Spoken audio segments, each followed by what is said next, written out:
अयोध्या में 22 जनवरी को रामलला की प्राण प्रतिष्ठा समारोह में आमंत्रित अतिथियों के नाम सामने आने लगे हैं। इस समारोह में भारत के प्रधानमंत्री नरेंद्र मोदी मुख्य यजमान होंगे। समारोह में कई राजनेताओं, धर्मगुरुओं, कलाकारों और खिलाड़ियों को आमंत्रित किया गया है। कांग्रेस के वरिष्ठ नेताओं राहुल गांधी और प्रियंका गांधी वाड्रा को इस समारोह में आमंत्रित नहीं किया गया है। बताया जा रहा है कि श्री राम जन्मभूमि तीर्थ क्षेत्र ट्रस्ट ने 3 श्रेणियों के राजनीतिक मेहमानों को आमंत्रण भेजा है।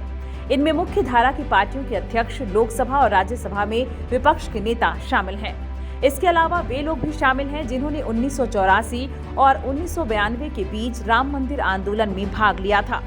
कांग्रेस की अध्यक्ष सोनिया गांधी को इस श्रेणी के आधार पर आमंत्रित किया गया है, क्योंकि वह कांग्रेस संसदीय दल की प्रमुख हैं। हालांकि राहुल गांधी और प्रियंका गांधी वाड्रा इस श्रेणी के आधार पर आमंत्रण प्राप्त करने के योग्य नहीं हैं। विपक्षी दलों के नेताओं को भी इस समारोह में आमंत्रित किया जा रहा है। विहिप के कार्यकारी अध्यक्ष आलोक कुमार ने हाल ही में कांग्रेस अध्यक्ष मल्लिकार्जुन खड़गे को आमंत्रित किया है। वह राज्यसभा में विपक्ष के नेता भी हैं। 2014 के बाद से लोकसभा में विपक्ष का कोई आधिकारिक नेता नहीं है, इसलिए वीएचपी ने कांग्रेस के सदन नेता अधीर रंजन चौधरी को निमंत्रण भेजा है। सपा अध्यक्ष अखिलेश यादव और बसपा प्रमुख मायावती को भी जल्द ही निमंत्रण मिलने वाला है। समारोह में बीजेपी के दिग्गज नेता लालकृष्ण आडवाणी और मुरली मनोहर जोशी को पहले ही आमंत्रित किया जा चुका है। विश्व हिंदू परिषद के राष्ट्रीय महासचिव मिलिंद परांडे ने कहा कि भगवान राम सभी के हैं, कोई भेदभाव नहीं होगा। हमने यह सुनिश्चित करने का फैसला किया है कि समारोह का कोई राजनीतिक रंग न हो। अयोध्या में श्री राम का भव्य स्वागत किया जाएगा।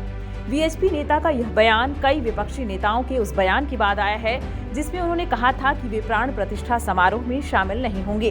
उन्होंने भाजपा और आरएसएस पर धर्म को एक राजनीतिक टूल के रूप में इस्तेमाल करने का आरोप लगाया था। मिलिंद परांडे ने कहा कि यह विडंबना है कि सीपीआई और तृणमूल कांग्रेस समेत कुछ पार्टियों ने समारोह का हिस्सा बनने से इनकार कर दिया है। उन्होंने कहा कि वे ही लोग इस घटना को राजनीतिक रंग दे रहे हैं। इन लोगों को राम जन्मभूमि आंदोलन का समर्थन करना चाहिए था, लेकिन उन्होंने ऐसा नहीं किया। अब अगर इसका समर्थन करने वालों को लंबे समय से प्रतीक्षित राम मंदिर की वास्तविकता में बदलने से लाभ होता है तो उन्हें ईर्ष्या महसूस नहीं करनी चाहिए।